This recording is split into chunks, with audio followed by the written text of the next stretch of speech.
¿Qué tal? Muy buenos días. Me encuentro con el arquitecto Rodolfo Alejandro Díaz Covarrubias, presidente del Colegio de Arquitectos de la Ciudad de México y de la Sociedad de Arquitectos. Arquitecto, gracias por recibirnos aquí en su casa de los arquitectos, pues para que nos platique un poco de su gestión al frente de estas instituciones tan importantes en la Ciudad de México y, bueno, pues cuáles son los principales retos que tiene usted en su gestión. Muchísimas gracias y buenos días antes que nada por darme la oportunidad de platicar con ustedes. Y antes que nada quiero comentar que ser presidente del Colegio de Arquitectos de la Ciudad de México y Sociedad de Arquitectos Mexicanos en estas fechas es un evento que es muy gratificante como persona y para todo el gremio. En 2025 se cumplieron 120 años de la fundación de la Sociedad de Arquitectos Mexicanos, que es la sociedad que se funda con el objetivo de que cuando la arquitectura está más caliente en el siglo pasado, un grupo de jóvenes arquitectos se reúnen para investigar quién estaba haciendo los grandes proyectos en el Porfiriato, quién estaba haciendo el Palacio de Bellas Artes, cómo se estaba construyendo, cómo se estaba documentando todas aquellas actividades de los arquitectos, y que no existía en ese momento más que la Asociación de Ingenieros y Arquitectos de México. La Sociedad de Arquitectos Mexicanos establece su propia sociedad y es ahí donde se funda. Y este año, en 2026, el Colegio de Arquitectos de la Ciudad de México se crea hace 80 años, en 1946, a raíz de la promulgación de la Ley de Profesiones, donde de una manera no obligatoria, pero sí conveniente, promueve la organización de todos aquellos profesionistas con fines comunes y con intereses comunes en las asociaciones colegiadas. Y es por eso que el año pasado iniciamos las celebraciones del Colegio de Arquitectos y de la Sociedad de Arquitectos Mexicanos en un evento llamado 120 más 80, donde estamos conmemorando las actividades y todas las acciones que ha hecho la arquitectura y los arquitectos en esta ciudad. Dos fechas conmemorativas muy importantes. ¿Qué incluirán estos festejos? Mira, estos festejos tienen varias columnas sobre las cuales se soporta el proyecto 120 más 80. Tenemos un proyecto, y considero que es el más importante, que se denomina Dinastías. El proyecto Dinastías es un proyecto que recurre a las familias de los arquitectos que tienen al menos 3 o más generaciones de arquitectos ejerciendo en la vida profesional. Y el colegio va a reconocer a aquellas familias que han tenido esa participación en la arquitectura y como arquitectos para que tengan un reconocimiento de su dinastía. Estamos en la promoción, esto lo vamos a hacer a nivel nacional. Estuvimos en la Asamblea de Puebla, en la 118 Asamblea de la Federación de Colegios de Arquitectos, y ahí un arquitecto, gran arquitecto poblano, resultó que su familia eran 3 generaciones. Eso nos invita, nos obliga a elevar este proyecto de dinastías a nivel federal, y es lo que vamos a hacer a partir de mañana. Mañana salgo a la ciudad de Cancún a la toma de protesta del presidente del Colegio de Directivos del Colegio de Arquitectos de Cancún, y ahí es donde vamos a anunciar a través del presidente de la Federación este gran evento de dinastías. Ese es uno. Tenemos otro evento donde estamos vinculando el tema de la arquitectura con la gastronomía. Ese es un proyecto que están haciendo, es un proyecto que está iniciando, donde a través de la búsqueda de los satisfactores que te ofrece una buena comida, te los ofrece un sitio patrimonial donde puedas disfrutar de un lugar en el cual la experiencia sensorial sea en todos los niveles. Disfrutar el espacio y disfrutar la comida en la que estás. Es un proyecto que estamos trabajando, pronto lo daremos a conocer y seguramente tendrá un gran éxito. Otro pilar es, firmamos un convenio con la Fonoteca Nacional para que a través de entrevistas con arquitectos de todas las edades, arquitectos que ya han dejado de ejercer su vida profesional, pero que tienen una gran experiencia, se haga una grabación de su entrevista y sea la Fonoteca Nacional la que conserve en su acervo esas pláticas. Cuando estuvimos en la Fonoteca tuvimos la oportunidad de escuchar palabras de Porfirio Díaz, de Ramírez Vázquez en términos de arquitectura. En fin, es un gran legado y es un proyecto muy importante. Y tenemos una serie de conferencias que hacemos continuamente con arquitectos de todas las especialidades. El colegio cuenta con varias especialidades y necesitamos reconocer la actividad de todas y cada una de ellas. Un año seguramente con mucha actividad y se irán sumando seguramente también otro tipo de festejos, otro tipo de, pues también de reconocimientos a los arquitectos de México. Yo quisiera saber en el 2026 qué momento vive la arquitectura mexicana. Mira, la arquitectura mexicana, al igual que la arquitectura en todo el planeta, tiene retos muy importantes. Primero, la sustentabilidad de cómo se hace la arquitectura. Ya no podemos diseñar, planear y construir como se hacía hace 40 o 50 años. Tenemos un planeta dolido, tenemos un planeta que respetar y la arquitectura debe de girar en torno a soluciones sustentables y que cada vez dañen menos el medio ambiente. Eso requiere de una gran formación, de una gran capacitación y de una gran actualización de los arquitectos para llevar ese arquitecto. Tenemos también el reto de la inteligencia artificial. No este año, esto ya viene desde hace tiempo, donde el arquitecto tiene que tener la formación en la cual reúna las tres inteligencias que producen ahora la arquitectura. ¿Cuáles son? La inteligencia emocional, que es propia del arquitecto, donde a través de sus emociones y de sus vibraciones imagina, sueña sus proyectos y los tiene que llevar al campo con la inteligencia artificial, que es quien nos dará las herramientas para poder descubrir y poder aterrizar esa inteligencia emocional para poder proyectarla y poder diseñarla. Y sobre todo la inteligencia social, la inteligencia comunitaria. No podemos diseñar espacios ni planear espacios ni públicos ni privados si el arquitecto no está cerca de las comunidades para las cuales se diseña y se proyecta. Es importantísimo que tengamos en mente que esa es la nueva formación del arquitecto. Y no solo son retos profesionales, son retos también para las escuelas, son retos para los profesores. Entonces es una época, no un año, es una época muy dinámica, muy retadora, y solo aquellos que entiendan cómo será el reto profesional son los que podrán sobrevivir a este filtro que se nos está poniendo el desarrollo tecnológico. En estos tiempos se habla no solamente de la arquitectura, sino de todos los temas de la universalidad, ¿no? De la globalización. La arquitectura, sabemos que pues, hay muchos Méxicos y que cada uno de las regiones del país pues, tiene características propias desde el suelo, el clima, etc. Y a partir de ello también pues, se desarrollan todas las situaciones del ser humano, entre ellos pues, la arquitectura.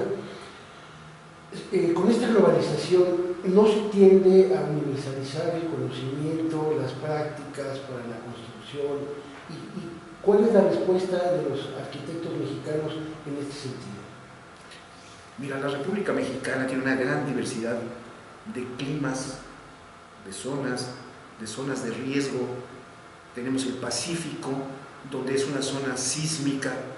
Tenemos el Caribe, donde es una zona de ciclones y de lluvias constantes y potentes.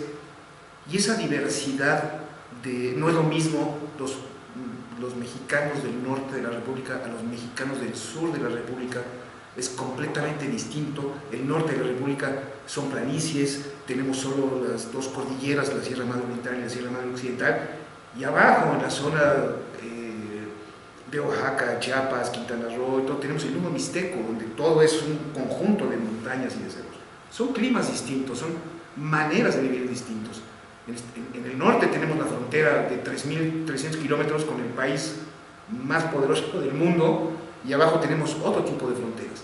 Esa diversidad nos debe de orientar a que nuestros proyectos, tanto de espacios públicos, privados, deban de tener una gran intuición, una gran investigación, un gran oficio del arquitecto para poder trabajar en cada uno de esos lugares donde le toque hacer el proyecto.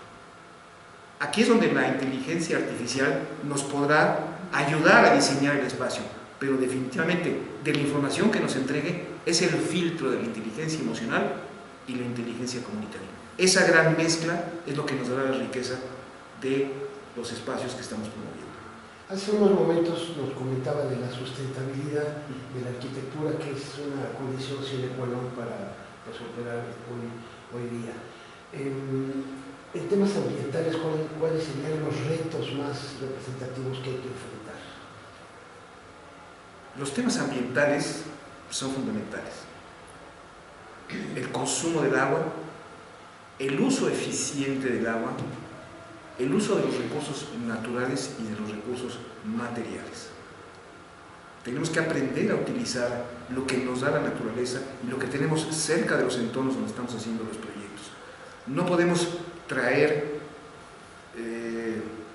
acabados que no sean sustentables o utilizar acabados que no se fabriquen a ciertas distancias de donde estamos haciendo el proyecto, y ahí es donde está el tema, en aprovechar los recursos naturales y que a través de nuestra arquitectura se utilice la energía solar, la energía eólica y todas aquellas fuentes de energía que podamos aprovechar para la sustentabilidad de nuestro proyecto.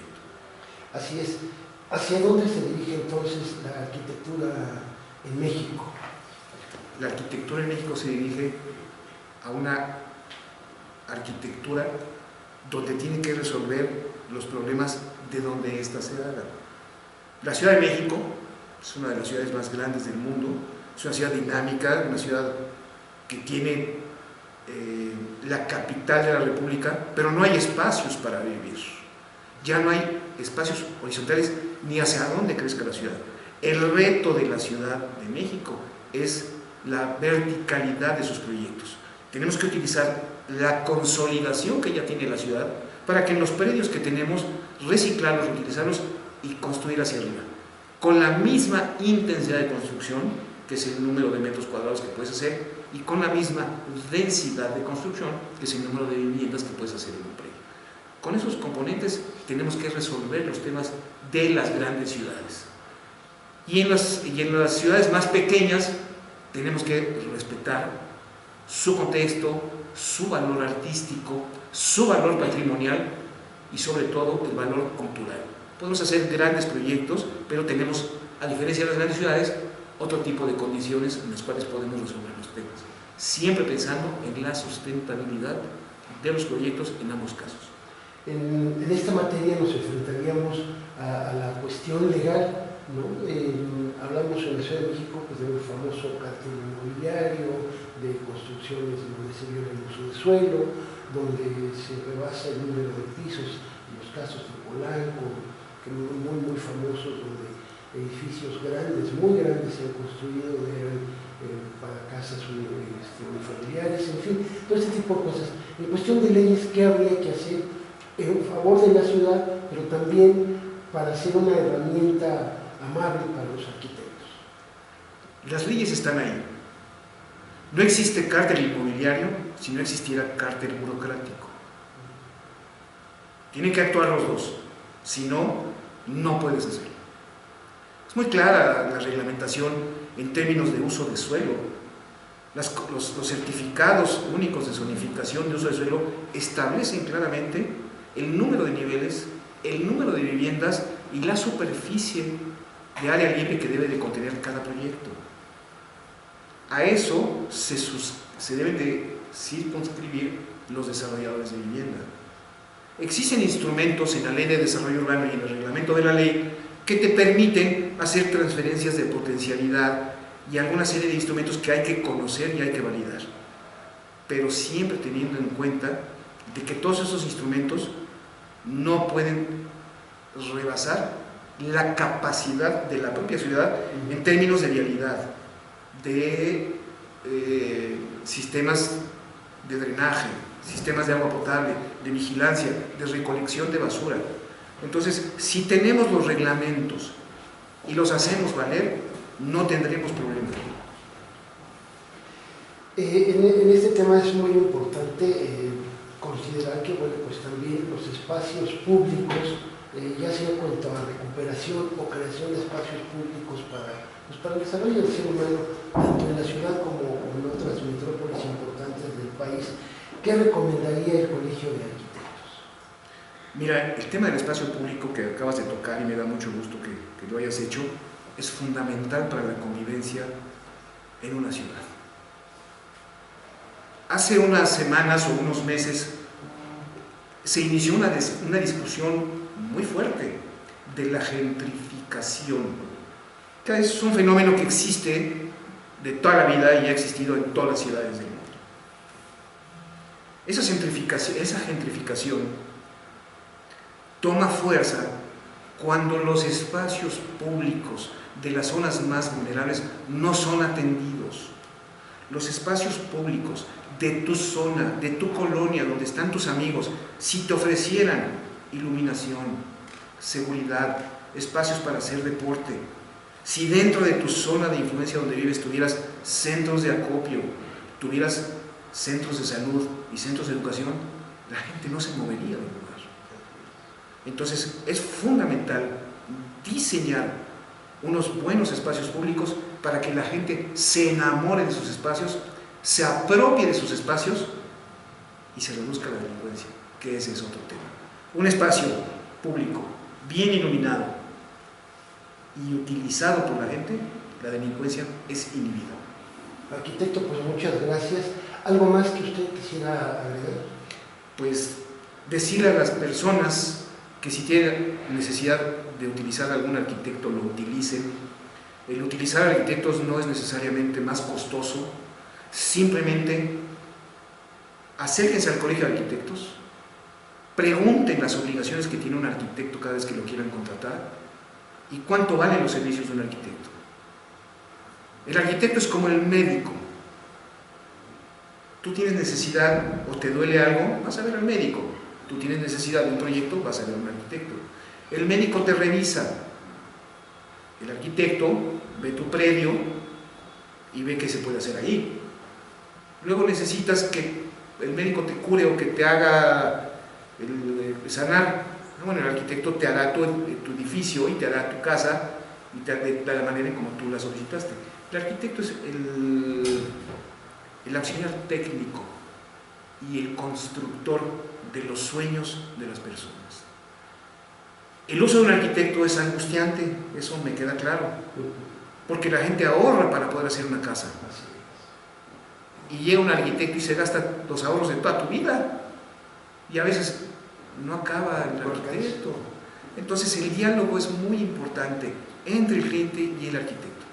Acérquese al Colegio de Arquitectos de la Ciudad de México, que está abierto para la sociedad y abierto para que los arquitectos tengan cada vez trabajo y que quien consume el uso del arquitecto esté seguro o segura de lo que quiere y necesita. Arquitecto, pues muchas gracias, le deseamos el mayor de los éxitos al frente del Colegio de Arquitectos de la Ciudad de México y de la Sociedad de Arquitectos Mexicanos. No, muchas gracias a ti por esta oportunidad. Gracias, hasta pronto. Gracias.